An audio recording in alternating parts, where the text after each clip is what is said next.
Hey folks, welcome to my talk, separation of bottom-up and top-down signals in human S1 using 7T fMRI.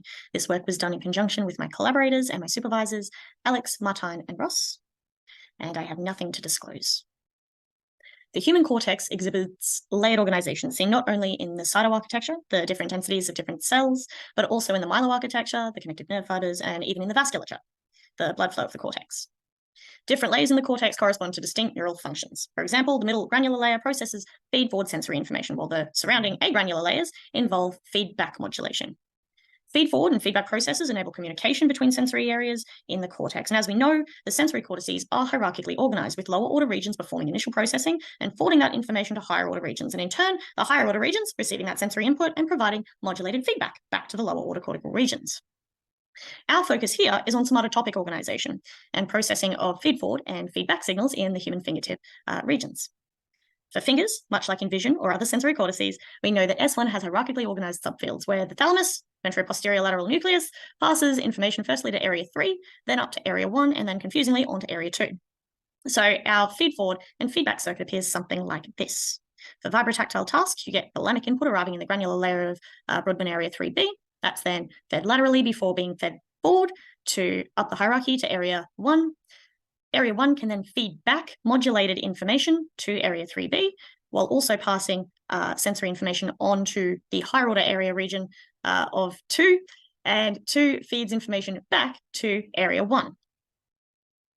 Now, much of what we know about this layered organization comes from electrophysiology studies with animals, histology, or from patient intracranial recordings. Though to study these processes in awake and responding humans, we have to turn to non-invasive tools like high-res fMRI.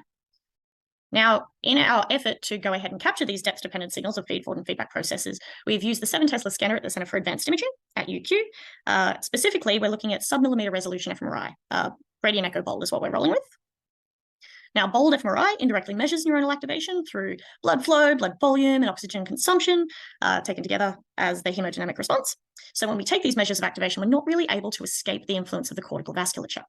In the example that we've got on the screen here, take the sensory processing of layer 4, this little red box. Receives some sensory information, requires increased blood flow for energy.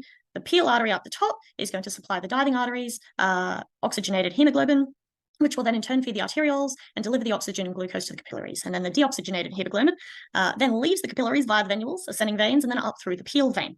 Now, this vascular cycle is crucial to consider when interpreting bold fMRI measures for one main reason. And that is these peel veins drain deoxygenated hemoglobin from large cortical areas, not just from tiny cortical areas, even for high-res fMRI. And this means that at the surface of the brain, the signal is likely to be quite strong, but that signal will not reflect only the drainage from neurons active at that depth, but they'll also reflect neuronal activation from depths below that, because we've got all of this drainage happening from lower in the cortex. And we can see this in this representative voxel just here, up at the surface of the cortex.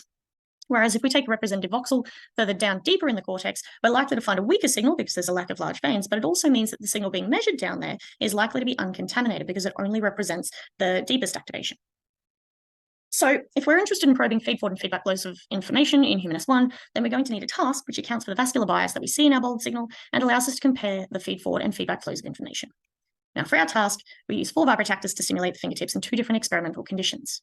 Firstly, the sensory condition. Each of our 4 fingers is sequentially stimulated for 8 seconds, with varying frequencies happening every 2 seconds.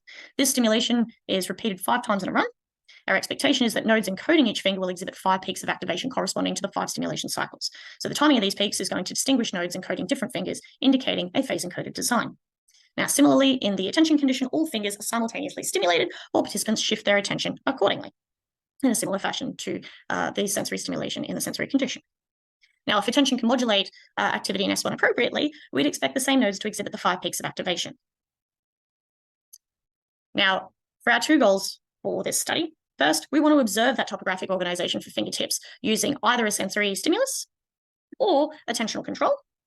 And then as a second goal, we want to distinguish the sensory versus attentional contributions across depth, despite that vascular bias that we know from gradient echo bold. So in our fMRI experiment, we collect both functional and anatomical data, we align them so we can exploit the fine details of the anatomical and measure activation, of course, in our functional slab. In laminar work, it's obvious that it's very important to have a clean anatomical. It's crucial for constructing boundary surfaces and determining the placement of our cortical layers.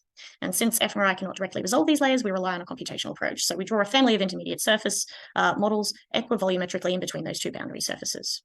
And to avoid signal contamination, we perform smoothing tangential to the surface, basically across the surface. Now, using our phase-encoded signals from our experimental conditions, we conduct delay analysis. The delay value that we get from shifting our reference time course along until it matches our empirical time course for each node is going to return us a value for how much it had to shift, which is going to indicate which finger it represents. It's also going to output how strong the signal was for that node. So if we take this first example, the amount of shift that the orange has made relative to the black line is going to indicate that this particular node is encoding the pointer finger. Now, if we go ahead and we shift to another node, we can see that we've shuffled that orange figure along a little bit further, so we're actually representing the middle finger. And of course, in this example, we've shifted even further, and with that further shift, it's a delay value that indicates that that particular node is encoding the ring finger. Now, to our first goal of observing this topographic organization. Here we've got our selected ROI in S1. We're going to be representing the fingertips. We've got maps for each task and each surface, but we're only going to show you guys 5 depths for brevity. Okay, remembering that the top of the cortex is up the top of the screen and the bottom of the cortex is down the bottom of the screen. We can see in our red column all of our fingertip maps as a function of depth for the sensory condition, and in the blue column, we've got the same thing for the attention condition. Now, interestingly, the phasic signal driven by the stimulation produces a similar topography to the attentional phasic signal. This is really interesting. So despite the fact that they're being driven by 2 completely different stimuli, we're still getting largely the same type of activation. And additional to this, you can see at the top of the cortex, you get the clearest maps for both of these tasks. With the clear banding pattern that comes, it becomes less organized as you start going deeper into the cortex. Again, we know that if we want to recover some SNR, we could just apply a little bit of smoothing. And we've gone and done just that. And you'll notice that it's cleaned those fingertip maps right up. Even coming very close down to the white matter boundary, we're getting some very consistent, completely continuous fingertip maps, which is nice. So on to our second goal. Having found the similar topography, despite different task demands, we now want to distinguish the independent variation of each task across depth. So here we're looking at the raw signal strength, and you'll notice a couple of things. We're plotting the mean amplitudes for both tasks across the ROI as a function of the cortical depth. You'll notice that they exhibit greatest activation up towards the surface of the cortex, as expected, but they're also showing different baseline levels of activation. You can see the red line is higher than the blue line. So we plot each task separately to demonstrate the difference of total activation across all layers. We can consider this as a surface, but our focus is actually on the distribution of activation across depth rather than the total activation difference. So in order for us to see this distribution of activation, we're going to need to normalize our data by dividing out our surface by all of the different layers, the sum of all of those layers, giving us a relative change in activation as a function of depth. And that's what you see on the left-hand panel here. Now, in the right-hand panel, we show the percent signal difference between those conditions, modified to be non-negative. Effectively, what you're seeing in the middle of the cortex, this peak of red line, is the normalized sensory condition being dominant over the attention condition. That is, it's about 2% greater in activation strength. Whereas in the surrounding regions, the attention condition is showing greater activation than the sensory condition. This is completely consistent with what we've learned via electrophysiology. Our study successfully achieved both of its goals. Both tasks showed similar topographic maps indicating shared organization in S1. Signal strength decreased with depth following the expected gradient echo bold characteristics. We normalized the data to account for differences in total activation. This revealed a relative change in activation across depth. Great. Our study complements really specific spatial methods and provides insights into task-related cortical processes. So while there are some limitations, such as our reliance on gradient echo bold, you could consider that a limitation, and assumptions about neurovascular coupling, and while the vascular organization for this same patch is the same for both conditions, perhaps the neurovascular coupling is not, and we can see that from the overall differences in activation.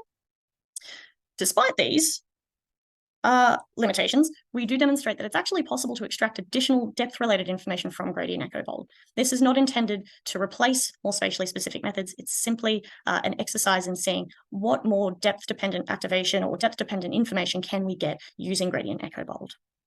So in conclusion, our work sheds light on separating bottom-up and top-down signals in human S1, reveals somatotopic organization that is consistent for both feed-forward and feedback stimuli, and it shows depth-dependent processing differences consistent with what we expect based on electrophysiology.